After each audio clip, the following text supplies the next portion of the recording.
Page 141, just a closer walk. So this lesson and the next couple are on harmonizing.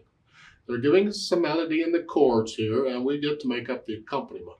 So I'll go through the process I use for that sort of thing. First thing I need to do is learn the melody. So I'm going to play the melody. 4/4 time, C major, 2, 3. Major 5.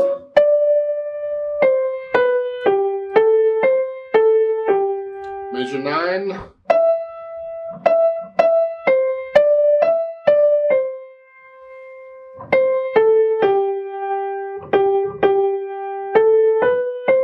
Okay, simple enough.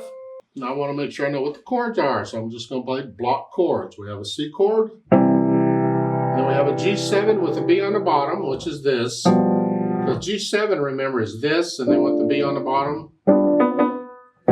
I'm not using the D. You don't have to use all the chords. Normally we would do that. That's the position. The 1, the 4, the 5, 7, the 1, those are the positions we typically use. That's what they're doing here. And you're staying, now measure 5 is still the G7. All the way until you get to the C chord, a measure 7. And then you get a C7, a measure 9. C7, it is a 5/7 of the 4 chord, which is a C7 chord. This, remember in a 7th chord, we use the minor 7th, so it's a B flat. Let's look at that again. It's a dominant of a secondary chord, or a secondary dominant chord. The chord is the 4 chord here, which is here. This is the dominant of that, which is here. So it's a C7. It's like a 1/7. That's a C7. And they're not given in inversion, so we just stay there. We don't have to use all the notes. I need the top and bottom in either one of the two, or I could put them all. I don't care. And you're staying there until measure 13, where you have a C chord, but a G on the bottom. So it's here. It's a G on the bottom. And then the G7 chord in root position is that. So in measure 3, we have the G7 chord with the B on the bottom, but root position is that. And again, you need the top and bottom notes in either one of the two middle, or both, I don't care. And then the C chord. So we got the chords figured out. Now I want to hear the chords with the melody. I want to hear the harmony and how's it go. Does it sound okay? Yeah, I don't know. I'm going to just play block chords at each measure. For now, I don't have to. I do whatever.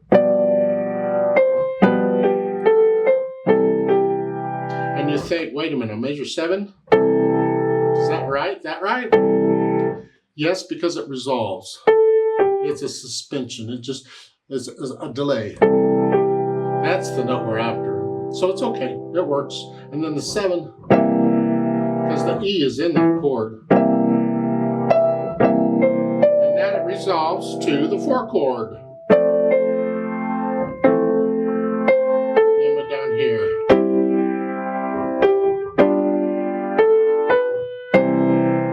Here. I don't know where you're playing these, so you can play them anywhere you want. It doesn't say. It's just, what do you think? What sounds good?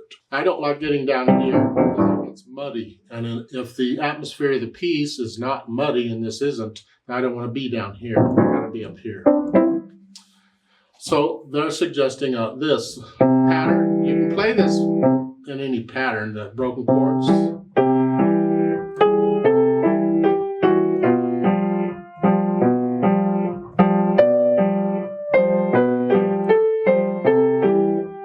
It says moderato speed.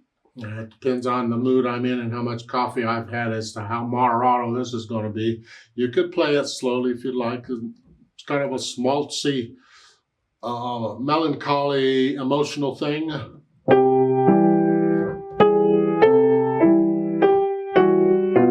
if I'm going to play it that way, I'm not going to use this pattern in the left hand because that doesn't support that mood. This pattern, I think, needs a little faster mood.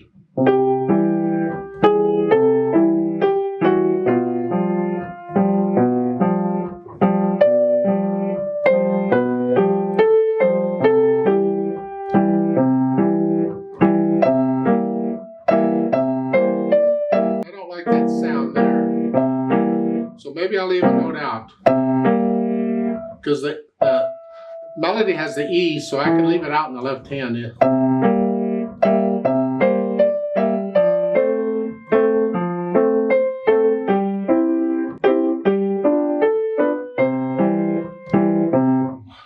Different ways of doing it. Try different patterns. What about the Alberti bass?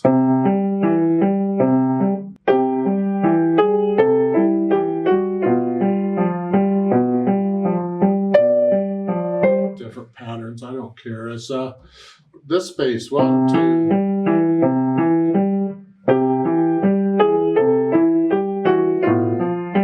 So this pattern is a little better if you want to go really, really slow. That way, so there's something happening on every beat.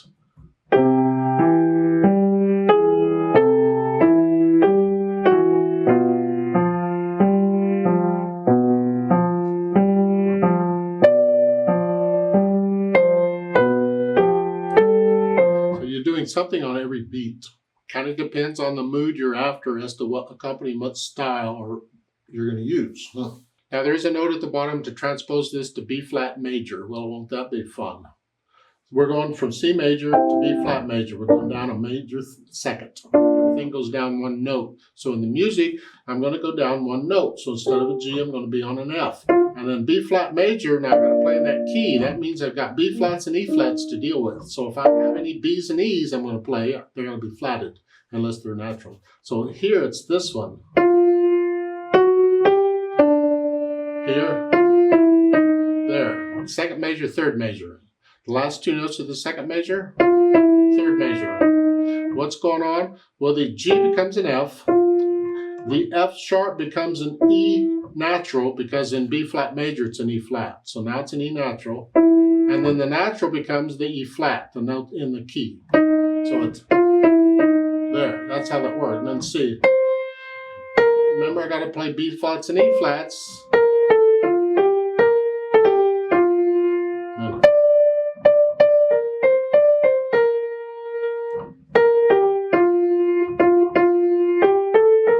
So, then the chords, well, we got to take them down too.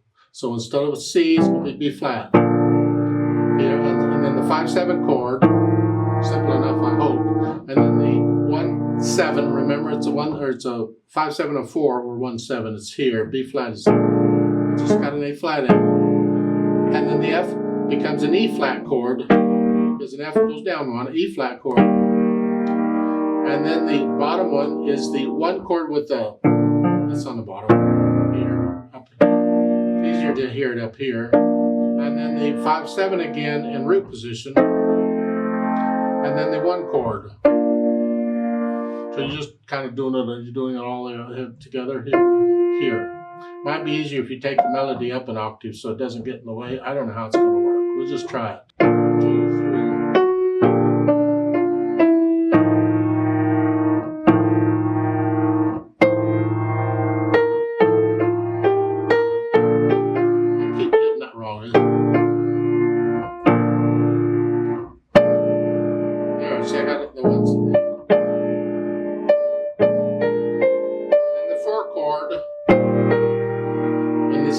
Flat chord, and I'm doing it in this position. I didn't want to move, and they have it here in root position. And then the one chord with the second inversion here.